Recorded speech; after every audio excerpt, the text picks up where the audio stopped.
Ya, sobat kerabat semua, kita lanjutkan diskusi ya. Tadi saya sudah janji untuk memberikan kesempatan kepada Flor untuk bertanya. Silakan kalau ada yang mau bertanya. Mau tanya? Boleh. Silakan.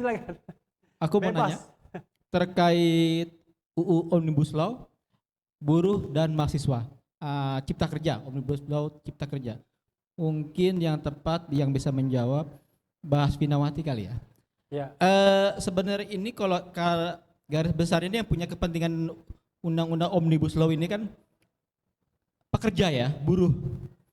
Tapi pada praktiknya ketika aksi demo, kenapa yang sering terjadi chaos itu ada di pihak mahasiswa? Sementara yang saya perhatikan itu ketika buruh demo itu nggak pernah terjadi chaos. Ini sebenarnya ada skenario apa sih? Mahasiswa selalu diburu seperti itu. Baik yang di Bandung saya menyaksikan sendiri karena juga saya ada liputan. 2 hari kemudian yang di Jakarta chaos juga. Saya pikir ini pasti chaos tapi terlalu cepat. 1:30 sudah chaos dan saya sendiri sebagai korban juga, korban gas air mata. Nah, yang tadi yang saya tegaskan, kenapa ini selalu mahasiswa yang menjadi target sasaran yang secara represif dari aparat keamanan gitu. Oke. Sebenarnya kan yang punya kepentingan adalah buruh gitu. Oke. Ya, terima kasih. Oke. Ada yang lagi yang mau bertanya?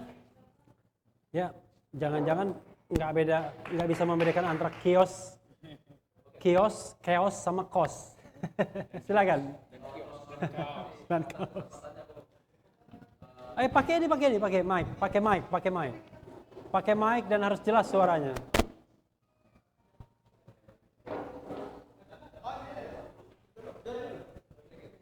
Thank you. Perkenalkan saya Dedi, saya dari wakili aktivis jalanan mungkin. Ngomongnya pelan-pelan dan harus jelas suaranya. Oke. Oke. Kedengeran ya? Yap. Oke. Saya Dedi, saya dari aktivis jalanan mungkin kalau bisa disebut ya, anggap saja. Saya ingin menyampaikan yang mana sangat disayangkan yang selama ini kami dan kawan-kawan sering turun di jalan itu sering mendapat intimidasi. Sebenarnya tema malam ini itu sangat menarik, reformasi diiti atau dikhianati. Setelah pasca 1998 itu reformasi, Orba runtuh itu, kita pikir publik itu akan ada perubahan. Akan tetapi yang kita lihat saat ini realnya kita di jalanan, kita diintimidasi, hak suara rakyat. Langsung poinnya apa? Pertanyaannya kepada narasumber apa? Begini, ya poin titik entry pointnya itu ya saya menyebutkan mengapa selama ini yang sudah kita sebutkan undang-undang itu secara hak kebebasan berpendapat ini disebutkan setelah dicederai, kita di medsos, kita tetap diburu, di jalan tetap kita dicegal, bahkan di forum pun kita mic-nya dimatikan seperti sebelumnya pernah kita lihat. Itu sudah tidak sangat sesuai dengan jalannya politik ya. Oke, tidak apa-apa. Itu saja. Ya, oke. Ada lagi yang mau bertanya? Fokus ya, tajam langsung kepada narasumbernya ya. Belum ada ya? Nah, kita ke Asvin dulu ya. Omnibus Law ya. Omnibus Law. Omnibus atau omnibus? Ya karena udah di Indonesia kan omnibus lah. Omnibus. Tapi pakai law juga. Undang-undang omnibus. Silakan. Iya. Jadi sebetulnya klaster buruh itu cuma satu saja karena ini ada 70-an lebih klaster. Jadi tidak benar kalau hanya buruh yang punya kepentingan. Bahkan orang kebanyakan semua juga punya kepentingan karena begitu luasnya gitu. Kita bisa ngobrolin ini sampai kayak wayangan gitu, nggak selesai-selesai juga tuh baca undang-undang itu. Nah tapi kemudian poinnya yang saya tangkap betul sekali mahasiswa diburu. Nah menurut saya kenapa? Ya karena mungkin ada mahasiswa itu banyak sekali dan memiliki keistimewaan-keistimewaan, dia bebas bergerak, dia tidak harus cari kerja seperti buruh begitu ya, dan mungkin ada trauma juga, trauma tanda kutip di kekuasaan bahwa 98 presiden mengundurkan diri setelah di demo luar biasa di DPR, meskipun kita tahu bukan cuma itu faktornya. Jadi dan saya menangkap begini, apa yang disebut rusuh itu sebetulnya adalah ketika diserang di gas air mata dan lain-lain. Saya selalu ikut dalam aksi omnibus Dan kalau nggak diserang gas air mata dan lain-lain, nggak masa aksi yang sama tidak rusuh, tapi masa aksi yang sama bisa jadi bertebaran dan berlari-larian ya karena diserang gitu ya, ditangkapi dan lain-lain. Nah, yang menarik tuh kemudian mengapa? Tentu saja hukum nggak bekerja begitu saja, bahkan sebetulnya hukum itu kan di bawah politik. Banyak sekali teori-teori yang mengatakan hak asasi manusia itu pelaksanaannya tergantung dari politik. Jadi kembali, siapa sih yang sesungguhnya bertanggung jawab? Nah, tadi saya menarik sekali ya mendengarkan bingkai akademis dari Bung Boni Hargen ya. Jadi kan begini tuh, ada inkonsistensi logika. Kalau ada kelemahannya karena oligarki. Tapi di nafas yang sama, Bung Boni kemudian mengatakan itulah kelebihan Pak Jokowi. Jadi kalau kelebihan menjadi kelebihan personal presiden. Nah, dan kemudian soal KPK gitu ya. Dan ini juga penting. Inkonsistensinya begini. Kalau itu teori kuno itu ya, eksekutif, yudikatif, ini ada ahlinya di depan saya nggak berani jelasin. Tapi bahwa pemerintahan itu bahwa negara itu hanya dibagi kekuasaannya dengan eksekutif, yudikatif, legislatif itu kuno. Komisi-komisi itu adalah teori baru dan dia tidak bersifat sementara begitu, karena kemudian diasumsikan dengan oligarki dan lain-lain tidak mungkin tanpa pengawas eksternal begitu. Jadi ini kuno sekali. Dan pendapat itu juga sudah ditentang dengan UNCAC, konvensi anti korupsi yang juga dibuat para ahli hukum internasional begitu ya. Jadi pada akhirnya pertanyaannya, kalau buat saya begini, kita jelas-jelas saja. Jadi saya mau klarifikasi, yang kuno itu Boninya atau pendapat Boninya yang kuno? Menurut saya pendapatnya itu gini. Ini nggak benar, ini nggak tahu belajarnya di mana. Gini, Nah, saya potong dulu. Ini juga menunjukkan ada kesombongan. Saya Bukan. jadi ingat ada Bukan. Begini ya. Nggak apa-apa. Ada yang menulis, ada yang namanya kesombongan Nggak apa-apa. epistemis. Kalau kesombongan intelektual itu kan Bung Rocky ahlinya lah, sama gitu. Cuma begini, harus diluruskan dengan tegas. Saya nggak tahu kamu menangkap saya atau tidak. Kan itu persoalannya. Have you got me or not? Jadi saya katakan dari awal bahwa kita tidak bisa berhenti pada satu simplifikasi yang terlalu dangkal dengan menyimpulkan Pak Jokowi gagal. Harus melihat kompleks persoalan ini di belakang yang lebih rumit. Dan di sana saya melihat ada aktor besar yang bernama oligarki. Oke. Iya. Nah sudah itu yang ditangkap saya ya? katakan. Oke. Nah ketika kita bicara soal transisi demokrasi, saya katakan kepada kamu, saya studinya ilmu politik dari S1. Semua bidang saya sampai S3 itu di situ. Terus kenapa emang? Saya mau mengatakan bahwa sejarah lahirnya yang namanya KPK, sejarah lahirnya semua auxiliary bodies dalam sistem demokrasi itu lahir dari kebuntuan dari sistem lama, trias politika itu. Persis. Maka dia muncul dan ditawarkan dalam konteks transisi politik. Tujuan dasar awalnya adalah membantu penguatan nilai-nilai demokrasi sampai trias politika ini kembali benar, atau kalau tidak pernah benar ya jadi benar. Maka sifatnya ad hoc. Ad hoc bahasa Latin itu artinya sementara. Oke. Nah, artinya ketika trias politik ini menjadi benar, karena ini pilar utama dari demokrasi, maka yang auxiliary bodies itu bisa dibubarkan. Ya, poinnya sudah, Bung Rocky, kita kembali Itu dulu yang ya. saya katakan. Ya, oke. Nah, jangan bilang bahwa itu teori kuno. Enggak, demokrasi itu hanya bicara trias politika. Ya. Selebihnya adalah penguatan. Auxiliary bodies Ya, adalah oke, bagian dari oke. skenario penguatan. Oke. Ya, Terima kasih. silakan. Ya, saya pikir ada kesamaan pikiran ya, bahwa sejarah itu kan masa lalu. Ya. Gitu. Dan Tep- tadi tesis yang utamanya adalah bahwa presiden tidak akan pernah bisa, tadi ada hukum kekekalan Oligarki. oligarki. Kalau kekal, dia tidak akan pernah hilang. Kalau dia tidak hilang, berarti faktor penentu bukan cuma presiden, bukan cuma trias politika, tapi oligarki. Karena itulah sebetulnya ada inkonsistensi di sana. Otomatis di negara maju seperti Amerika pun oligarki. Mike. Otomatis di Amerika pun oligarkinya kuat. Di negara-negara maju juga oligarkinya kuat.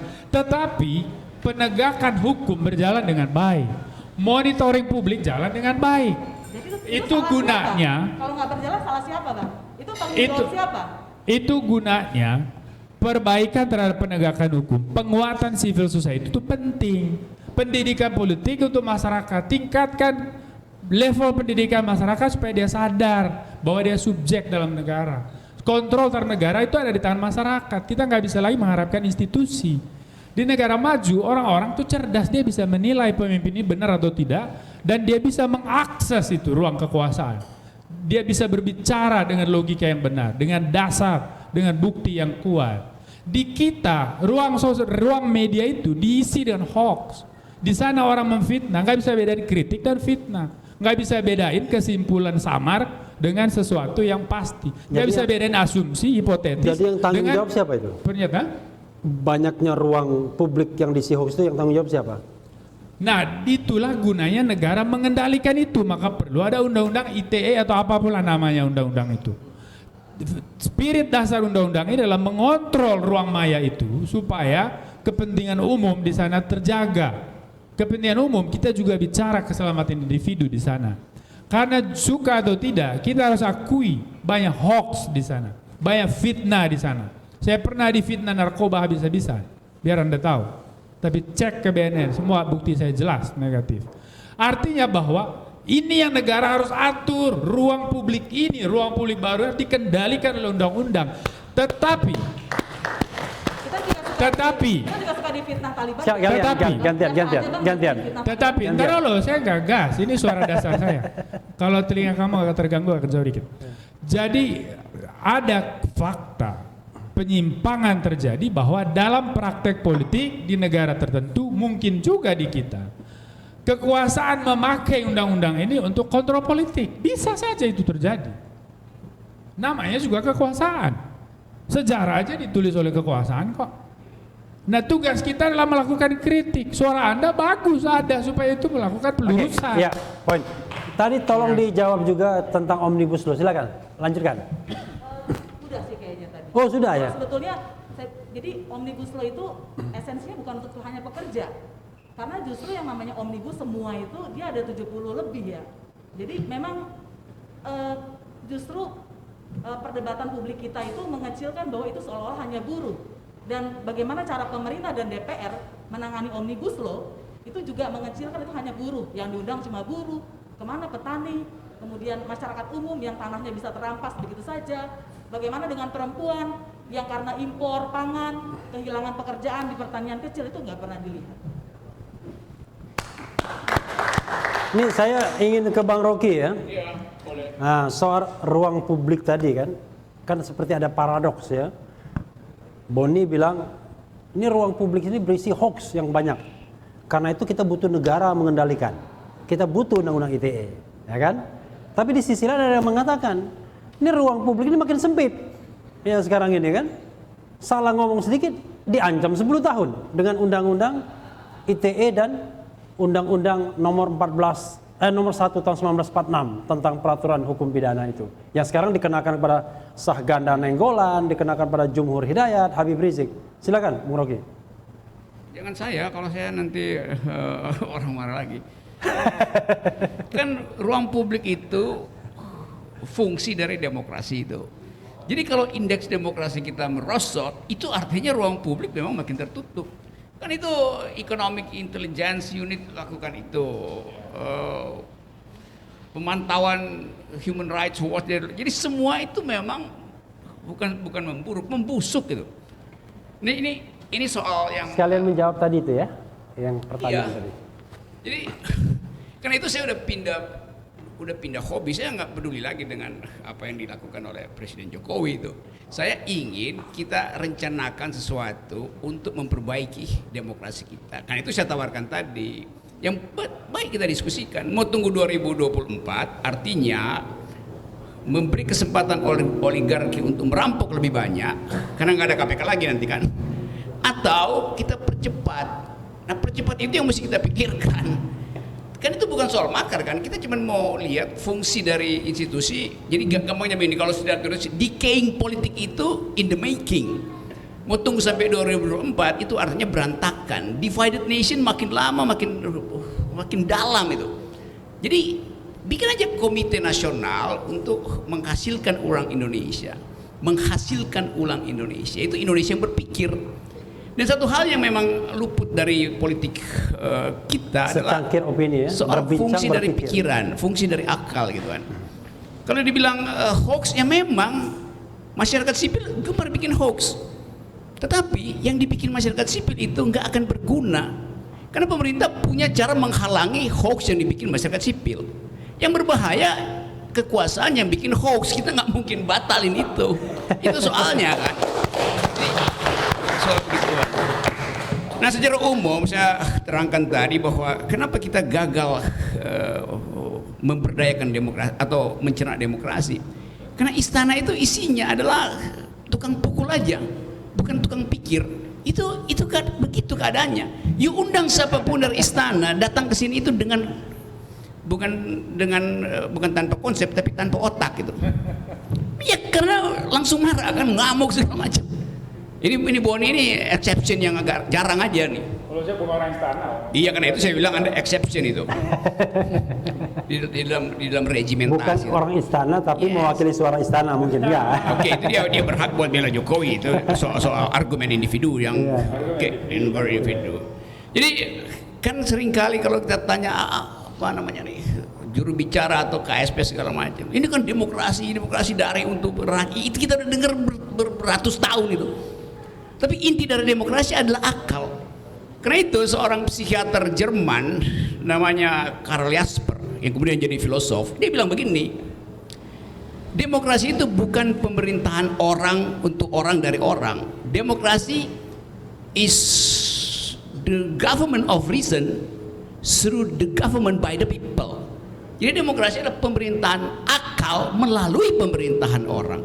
Artinya yang memerintah itu akal. Jadi kalau orang yang nggak berakal walaupun terpilih secara demokrasi, dia akan membunuh demokrasi.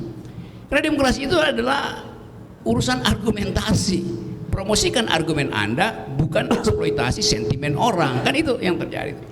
Jadi soal-soal beginian yang kita mau perbaiki melalui secangkir opini itu. Supaya ada opini yang argumentatif. Izin tambah dikit, Pak Iya, Refli.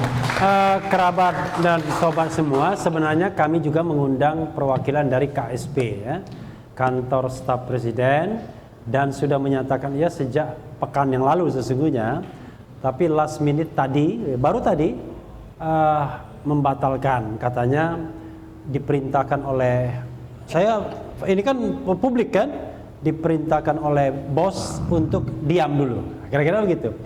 Menarik nggak ini? Artinya ruang publik mau di stop nih, padahal kita membutuhkan sebuah dialog, ya kan? Ada yang mau menjawab, Bung Boni? Saya Oke. komentar nih. Pertama, saya bersyukur bahwa saya bukan orang KSP lah ya, Iya. sehingga nggak bisa dikelompokkan di kategori Pak Aroki tadi.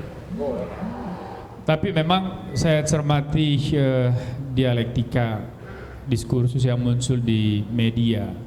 Ada di situ Pak Rocky, Bung Refli, itu ada representasi dari KSP. Jujur saya memang melihatnya agak tidak imbang. Di sini berpikirnya serius, di sana saya nggak tahu. Agak kurang serius untuk merespons. Artinya tidak masuk ke frekuensi yang sama. Itu sih kelemahan sebetulnya. Saya kira ini Presiden juga perlu tahu.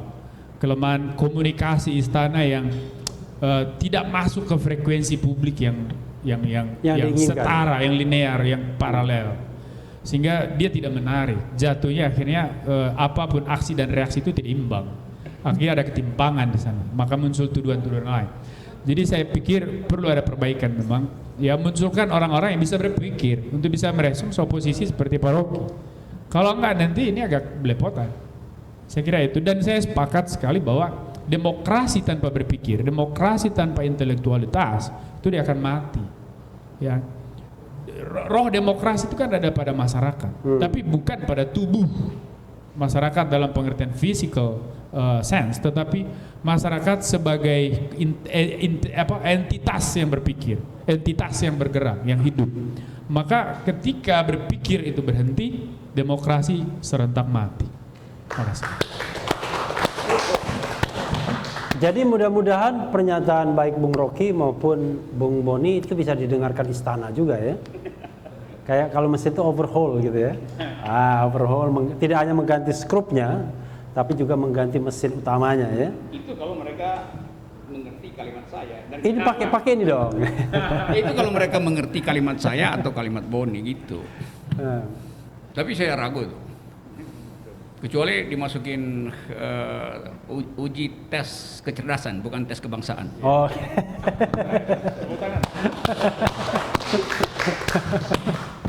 Sebenarnya sayang sekali ya, enggak. Doni Gahral sebenarnya kita undang ya, Doni Gahral Adian. Kemudian Irfan Pulungan kita undang ya. Tetapi memang belum sempat datang. Juru bicara presiden juga kita undang, Bung Fajrul Rahman. Tetapi dulu kan Bung Fajrul Rahman kan satu frekuensi sama Bung Rocky Gerung kan, sama-sama menjadi berjuang untuk calon presiden independen kan. Iya pada waktu itu, tapi frekuensi akal berbeda.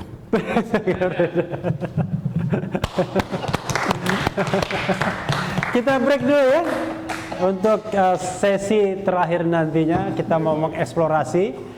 Mudah-mudahan kita terus bisa berakal sehat dan berpikir sehat. Ya, kembali.